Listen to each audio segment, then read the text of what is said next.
in general, and with an exception of the United States, which has kind of fallen behind in recent decades, the developed countries show an important lesson, I think, to Brazil.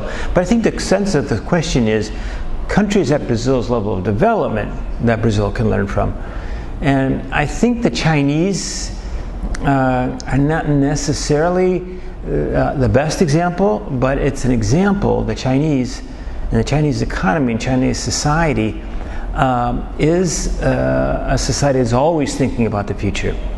The rates of investment, to look at it the way an economist might, in the Chinese economy are double and triple the levels of investment in the Brazilian economy, and that includes infrastructure and other sorts of investment. But the Brazil, compared to other emerging markets of its, economies of its size, Brazil invests less than 3% of its economy in infrastructure every year. That's barely enough to replace the infrastructure that's wearing out.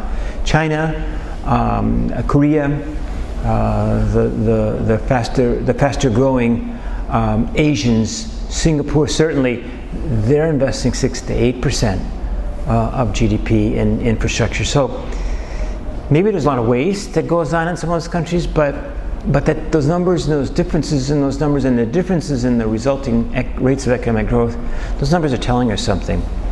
You are what the numbers say you are, and if you're not growing quickly, you're not doing some things right. And those Asian economies tend, over many, many years, to be growing much more quickly. My answer is, in part, that's because they're investing much more than we are in terms of, than Brazil is, I should say, in terms of infrastructure. Brazil has to change that. Hopefully it will, but the day can't come soon enough.